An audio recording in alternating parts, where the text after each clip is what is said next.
This National Fire Academy training module was made possible in part by sponsorships from the following partners in firefighter safety: the Volunteer and Combination Officers section of the International Association of Fire Chiefs, WHP Training Towers, Pierce Manufacturing.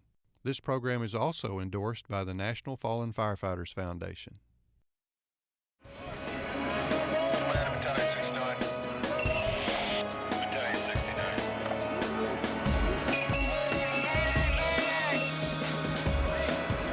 These can be the three most frightening words heard on the fire ground. It means your team responded to a call for help, but now one of our own is in danger and needs help. The Rapid Intervention Crew is activated. The RIC has received special training and drills on various techniques to find and rescue downed firefighters. Thanks to Department SOPs, everyone from the incident commander to the rookie firefighter knows their job when a firefighter calls a Mayday. But have we forgotten the very first most important step, and that is to call the Mayday in the first place? Are you 100% confident in your competency in calling a Mayday? How much real Mayday training have you had? Do you drill on calling the Maydays? Have you ever even practiced calling one? Well, if you're like most people in the American Fire Service, the answer to all this is no, I never have. I'll just know when it's right. And that's why we have so many firefighters that we lose that are in a rescuable situation where we don't get the RIC team going soon enough. Hello, I'm Randy Corbin with American Heat. We're glad you joined us on this special session about Firefighter Mayday.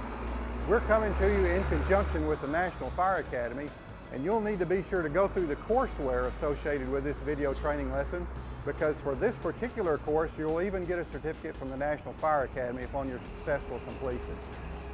So, we're glad you joined us. We're coming to you today from Baltimore Firehouse Expo 2005.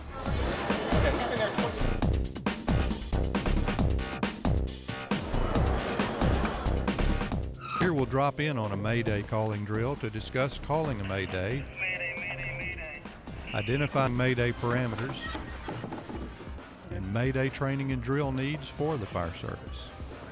We'll also learn the definition of a Mayday and identify Mayday decision-making parameters. In other words, when exactly you must call Mayday. In order to begin, we need to understand what a Mayday is. For that, we need to go back in time.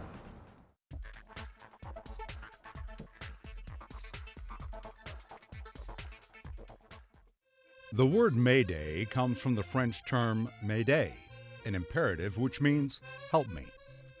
Mayday was adopted as a distress call by the International Radio Telegraph Convention in 1927.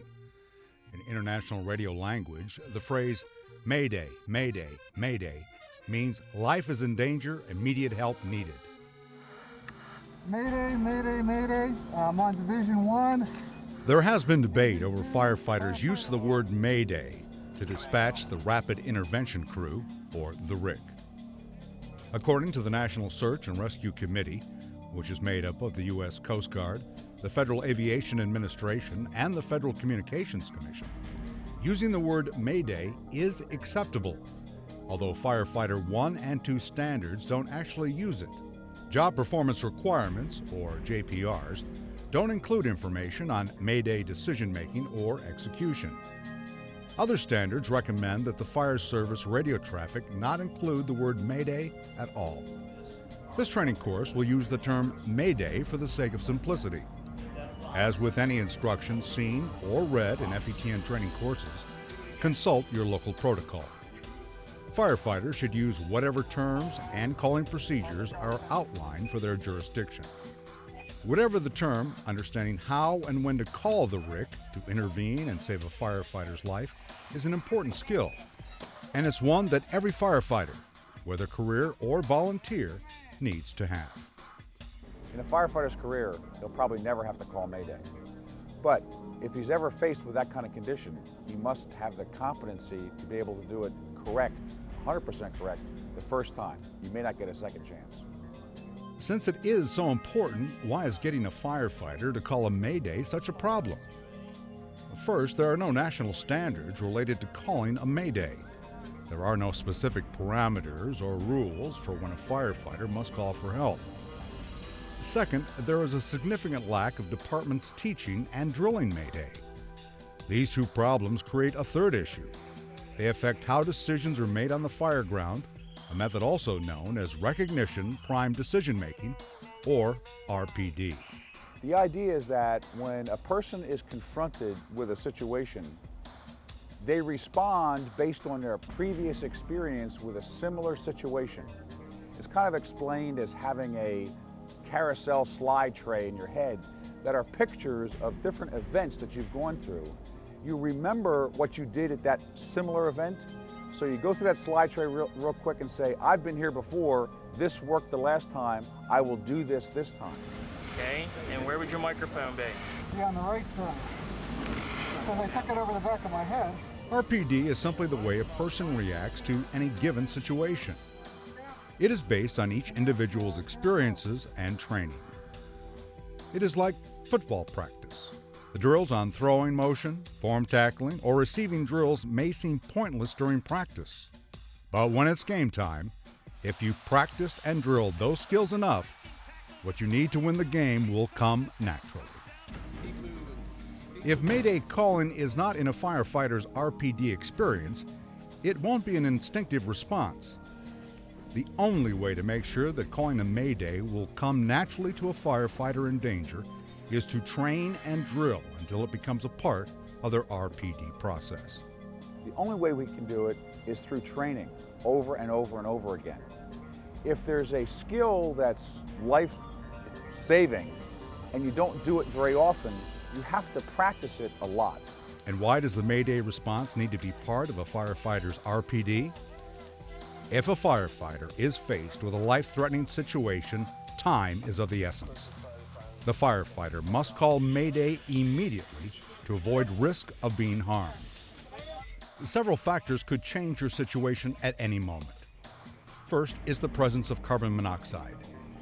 This noxious gas quickly reduces a person's thinking and motor skills. It can cause them to do things that make the situation worse, like standing up, taking their face mask off, or going toward the fire. As ridiculous as it sounds, they may not know they are doing the wrong things. Second, the fire will probably only get bigger, making a bad situation even worse. The third reason to call a Mayday immediately is your air supply. With every second that a firefighter spends breathing from an SCBA, air is running out. The fourth factor is that once a Mayday is called, the rapid intervention crew has to have enough time to respond. Firefighters will risk their lives to save one another, but they need enough time to find a trapped firefighter and even more time to get them out. Being a firefighter is a hazardous occupation. The building's on fire, conditions are getting worse, and the firefighter really doesn't know what's going on except in his immediate area. So if he falls into a Mayday parameter, he needs to call Mayday right away because his window of survivability closes quickly. He's running out of air, the fire can be getting bigger, it's a very toxic environment. Somebody has to come in to rescue him. So all those kinds of things require him to call that Mayday immediately if he's faced with a Mayday parameter. Firefighters think they can get themselves out of anything. Firefighters can get themselves in anything, they think they can get themselves out. This is a necessary thing that it's okay to call for assistance early on. The only correct response to a life-threatening situation is calling a Mayday immediately. Calling a Mayday starts the process that can save your life. When must you call a Mayday? A. When there's immediate danger to life and health. B. When you first put on your SCBA. C. When you are entering a burning building. Or D. When a firefighter runs into a Mayday parameter.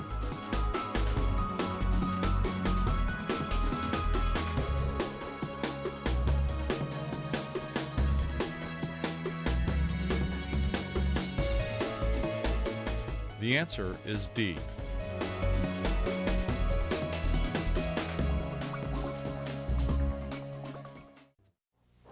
Hi, my name is Mike Milam. I'm the captain of Ladder 6.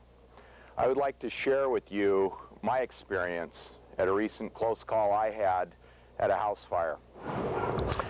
I'm now standing in the small backyard off the alley of the fire building.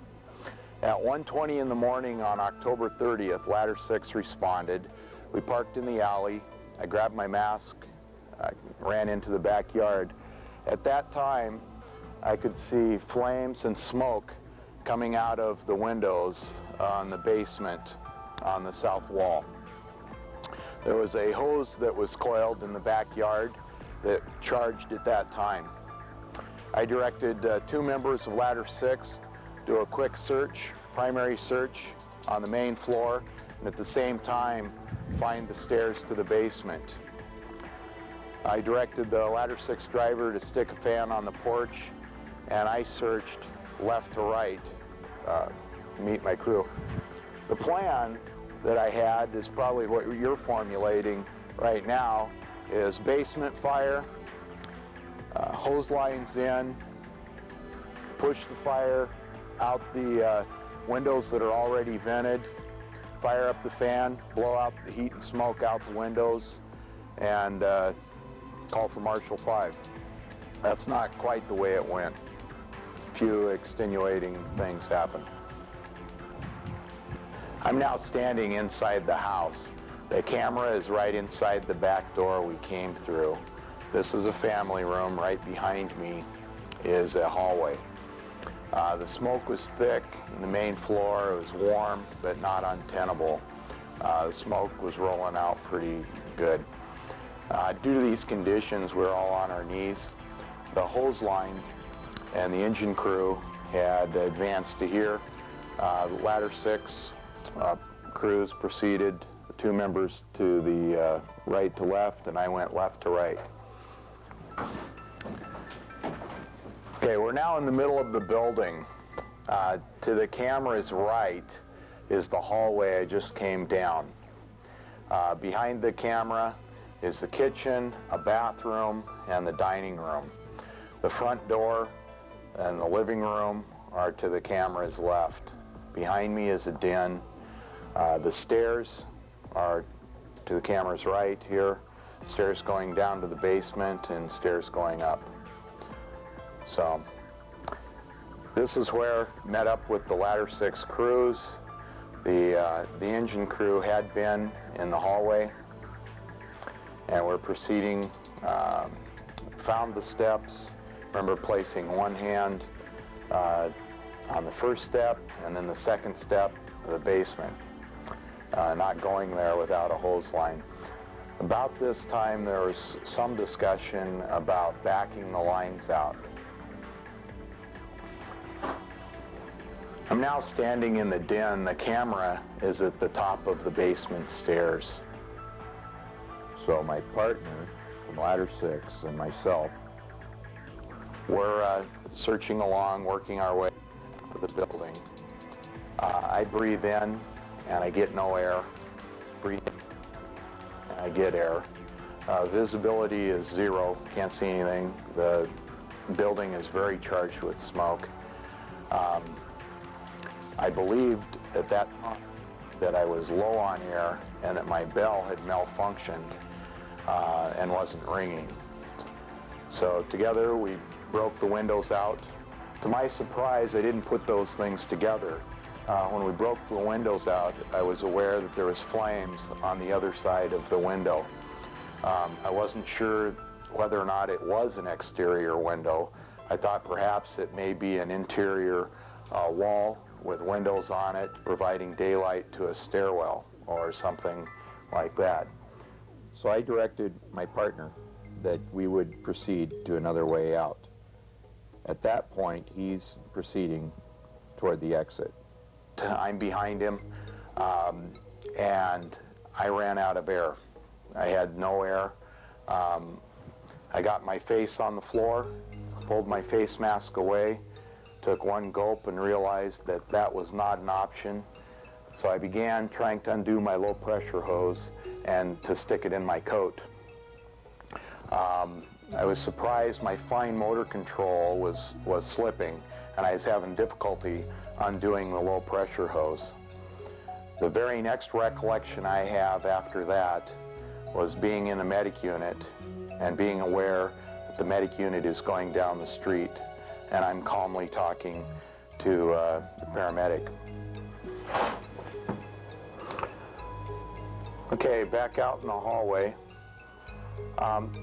This is from the period of time that I don't remember, in between trying to undo my low pressure hose and when I was woke up in the medic unit. This is what I've been told. My partner proceeded to the exit door, realized I wasn't with him, and came back looking for me. At the same time, I was having my difficulties with the mask. Ladder 8 crew members had directed a hose line, had advanced it to the top of the basement stairs. At that time, a Ladder 8 member became aware that somebody was behind him, me, and what he's told me is that I wasn't, in spite of the heat, I wasn't on my knees. I was up in the air and stating with emphasis, "We've got to get out of here." He tried to direct me toward the exit door. I was aware that I was there. He could feel me and point me in the right direction. Apparently, I was fighting against him, trying to go in the wrong direction. Briefly after that, I collapsed. He got his partner to help him, and together they dragged me out of the back door.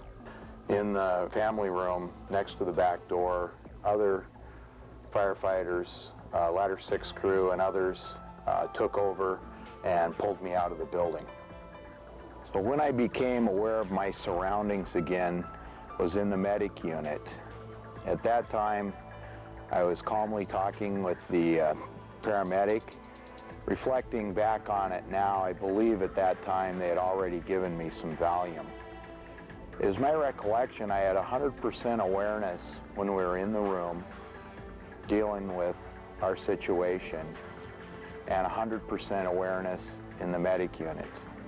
In between, I don't remember any of it. It was, and it hasn't come back to me. It was like a switch was turned off when I was in the house trying to undo my low pressure hose, and the switch went back on when I was in the medic unit. I've been told when my face piece was removed, there was no air coming out of it, and that I required assistance in my breathing. I wasn't breathing on my own. I don't remember any of that, of course. This was a basic little house fire that was a very close call for me. Fortunately, I was found quickly, and the outside of the building was only about 40 feet or less to safety. What I would learn from this is the importance of using water to cool a box. Make it a priority to get enough hose lines laid quickly. Mask training, something I have overlooked, needs to include procedures when you are unexpectedly and instantly out of air. We no longer have low pressure hoses, so we're going to have to do things a little differently. Another point would be to be proactive in your radio messages. It's a little bit embarrassing for me that I got in trouble in such a basic little house fire, and I was reluctant to really say that it needed some help. But obviously it would have been prudent to call for help sooner. So if you are getting in trouble, communicate that. On a more global perspective, I would add the following comments. Whether you're 25 or 55, the better shape you're in, the better your body's going to be able to handle whatever trauma comes your way. The impact on family and friends is huge. Be aware of that when you have a significant incident with your crew. Meaningful fire tactic training on a regular ongoing basis is needed throughout the department. The department's working on this, but take it upon yourself, along with your crew members, to make a difference and improve your training at basic tactics. Thanks for your attention. As you can see from Captain Mike Milam's story up there in Seattle, it's amazing how quickly a firefighter can be incapacitated when things go wrong. We want to thank Seattle for providing that footage and for providing that lesson that we can all learn from. You know, it all boils down to we've got to call Mayday immediately. That's what determines the success of the operation and if we're going to get back or not. During a working fire, as you all know, our situation can change just as quickly as you can flip a light switch.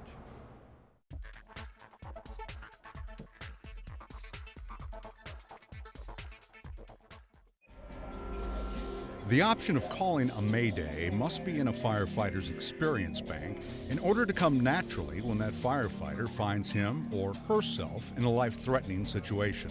A Mayday must also be called immediately in order to have the best chance at preserving life. So why do firefighters still avoid or delay doing it? The answer can be found by looking to the sky. Just as firefighters must call for a Mayday when they're in danger, military fighter pilots are required to eject from their aircraft if they are in danger. Both firefighters and fighter pilots are taught to be aggressive, and they both want to win. Their stakes are high. Other people's lives, as well as their own, depend on their actions. Obviously, ejection is taken very seriously. No pilot wants to lose their aircraft or their life. But unlike calling the Mayday, there are regulations in place that dictate exactly when pilots must eject. This set of rules dictates exactly when a pilot or crew member has to eject. They are written as if-then logic statements. For example, if the plane is out of control at 10,000 feet, then eject. If the nose gear is not down, then eject. If you lose hydraulic pressure, then eject. Each type of aircraft can have a different set of ejection parameters. Pilots have to memorize these rules and periodically recertify in order to keep flying. These regulations are not optional. If a pilot or crew member is confronted with an ejection parameter and does not eject, but survives, they are actually disciplined for not ejecting. Unfortunately, even with all the standards, drills, and parameters that are set out for them, some fighter pilots still do not make the decision to eject when they should. What could possibly keep them from choosing to save their own life? The answer may lie in a military study. Through extensive research, they have identified 10 reasons why pilots or crew members may delay or fail to eject. Keep in mind that these may also be the same factors that keep many firefighters from calling a Mayday. Temporal distortion, or the perception that time seems to speed up or slow down. Reluctance to give up control. Channeled attention. A loss of situational awareness. The choice not to eject may stem from fear of the unknown, or fear of retribution. It could be a lack of knowledge, attempts to fix the problem themselves, pride, or denial. And it's often very hard for firefighters to take that step, hey, I need help out of this situation, because of the bravado, the egos. Firefighters, we don't need help, we give help. We're here to save the people, and we don't see people saving us. People are very reluctant to call a Mayday for the fear that they might be just terrorized the rest of their career in the fire service by people making fun of them or making jokes or being the butt of somebody's joke. And really have to get beyond that, because this is not a practical joke where, yeah, no one got hurt, no one got killed. This is a life and death situation that they really need to take a lot more seriously and not worry so much about the fact that, you know, their ego may get bruised, because the fact is they may die, and you'd rather have a bruised ego than be dead. A pilot who ejects cannot take back that decision, but a firefighter can cancel a Mayday at any time. And just like the guidelines for military flight crews are in place to save their lives, the guidelines for calling a Mayday are intended to save the lives of firefighters. We keep fighting and fighting and fighting, never give up, and that's a good thing. But when the building's giving you up, you need to declare that Mayday. Just like the fighter pilot must eject. We can replace the airplane, we can't replace the pilot, We don't want the firefighter to die, so we need to be able to get him out. You did nothing wrong. The building is giving you up. You must declare Mayday. There's a lot we can learn from the way that the military trains their fighter pilots in ejection parameters. They have to demonstrate 100% proficiency in every aircraft they may fly, and they have to demonstrate that proficiency every 6 months. We need to do the same thing as firefighters in demonstrating the mastery for when we should call a Mayday. We have discussed, or we are discussing in this lesson plan, 4 different triggering events. Those need to be ingrained in us until we demonstrate 100% mastery at least annually. Let's go to Cleburne, Texas, where there is a company called trainingdivision.com. They're teaching firefighters today how to master those Mayday parameters.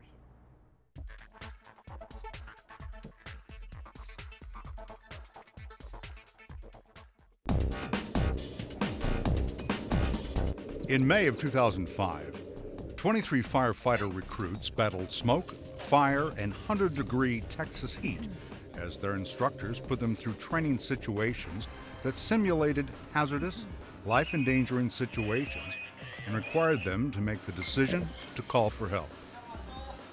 We did feel it was very, very important for all firefighters, rookie firefighters, to learn from day one about Mayday and how to call it.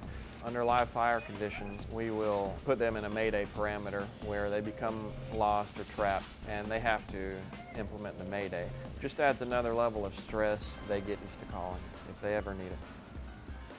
So what exactly are these situations that require a firefighter to call a Mayday? Under what circumstances must they call the rapid intervention crew to intervene and come after them? According to basic Mayday doctrine being developed, if firefighters find themselves in any of the following 4 positions, they must call a Mayday. If they fall, if something collapses on top of them, if they get lost or trapped, if they are stuck. You guys are stuck in this room. We had to come up with parameters for firefighters. If this happens, then call Mayday. So through group process and just study of line of duty death reports, we came up with a series of parameters specifically in the beginning for a single family dwelling, because everybody goes to a single family dwelling. Things that could happen to you in almost any kind of occupancy. When you get into a Mayday situation, it can be very disorienting, very, very stressful. The firefighter needs to realize that they need to call for help immediately in those situations, because they might not be able to get out quick and they might need help. Remember, a Mayday can always be canceled if it turns out not to be needed. But in one of these 4 dangerous positions, getting the RIC team on their way in the meantime could mean the difference between life and death. One of the excuses firefighters give us in terms of why they don't want to call Mayday may say, well, I could get myself out right after I called it. Well, that's okay, but you don't know that. If you fall through a floor, your adrenaline's flowing, you may see the exit within 5 feet of you. But we say you still need to call that Mayday because you don't know what's going on in the other part of the building. You don't know if you're injured, your air is running out, you're disoriented, and something has gone wrong.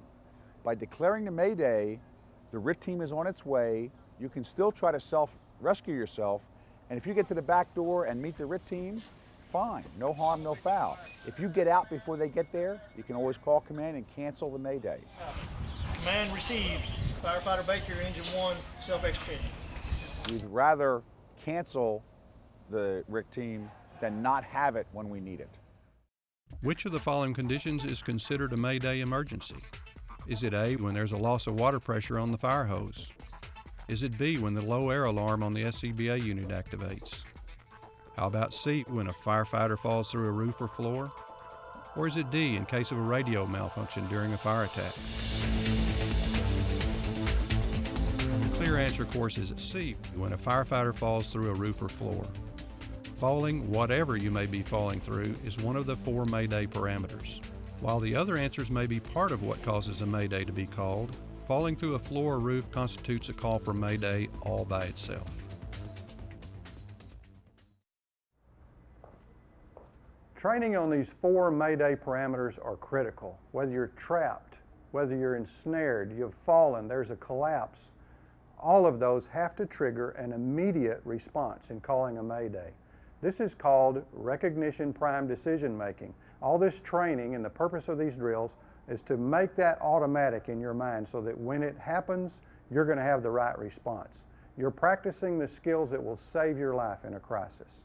Let's go back to the expo and see how these drills are done with props to get that learning into the minds of firefighters so they take the right action when a Mayday is appropriate.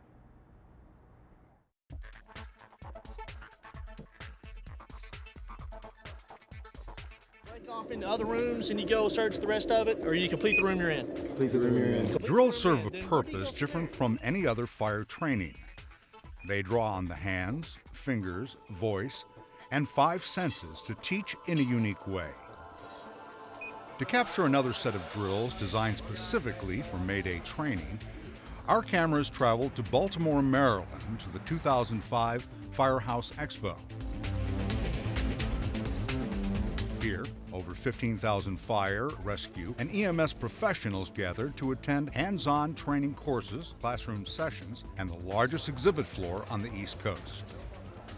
Students in these Mayday classes get to feel firsthand what it's like to have their lives put in danger. They're using props designed just for the Mayday training. This one is called the Entrapinator.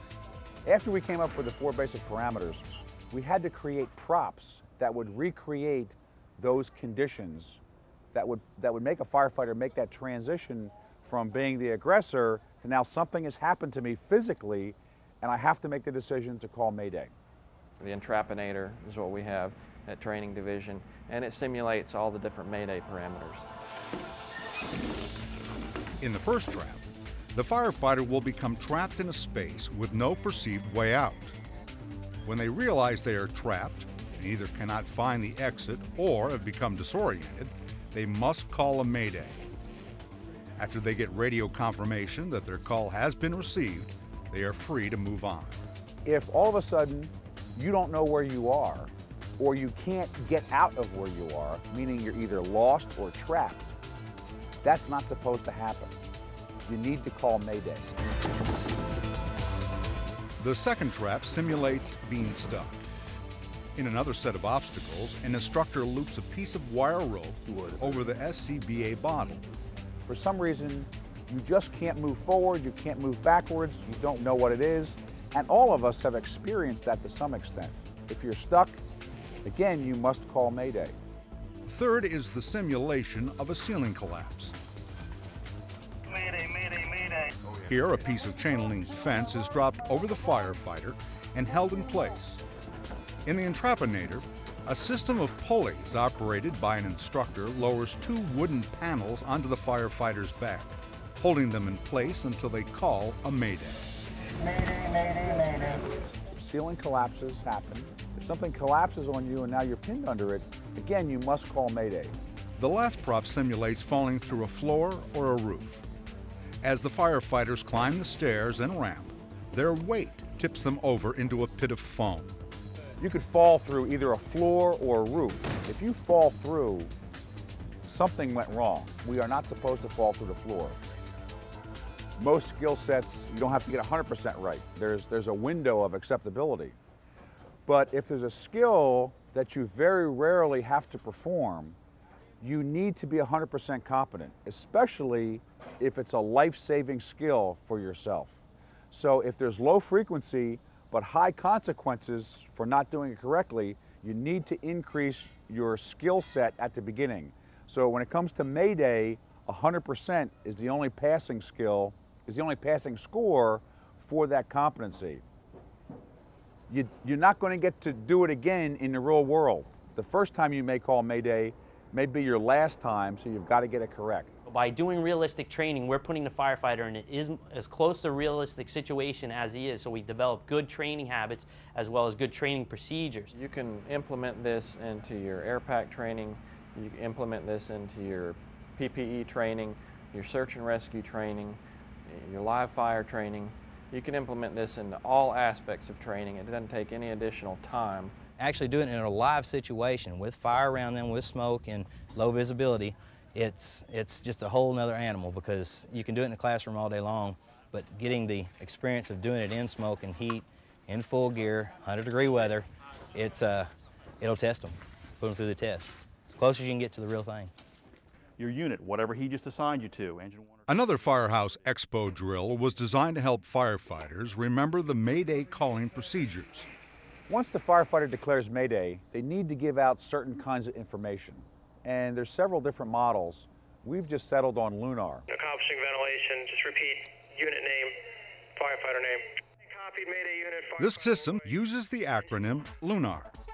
It stands for location, where you are, unit, or what apparatus you're with, your name, your assignment, and what resources you think you need.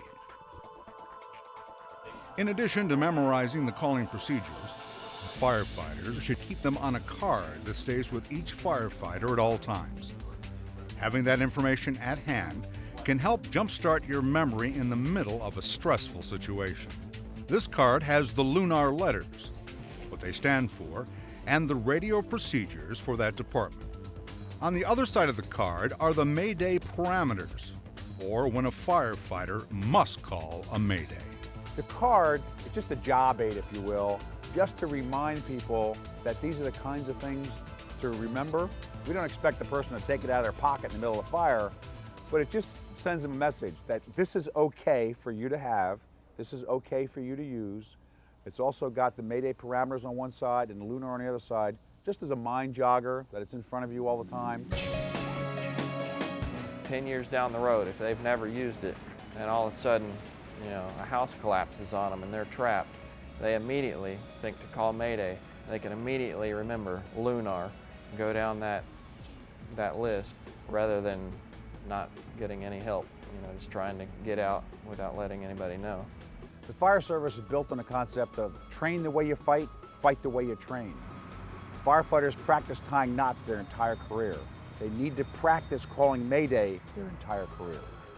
Firefighters need to make the decision that it's okay for them to call Mayday before they get on a fire truck, because they're never going to know when they have to do it. And when they do, they've got to do it right the first time. As we've learned from Captain Milam in Seattle, and as we've learned from firefighters just like you here in Baltimore, there's more to it than just calling the Mayday. It's not just training for the sender, but also for the receiver so that the proper actions are taken. What a Mayday is, when to call it, and why it must be called quickly are all important components. Well, hopefully now you've got the point that calling Mayday is something you have to practice your entire career. Whether you're a recruit or a veteran, it's got to be done periodically your entire career. Your decision not to call a Mayday may be the last decision you ever make. Our thanks goes out to the National Fire Academy for this life-saving information, and to Captain Milam and the rest of the Seattle Fire Department for their contribution to this program, sharing their lessons learned. Thanks for joining us on American Heat. We'll see you next month.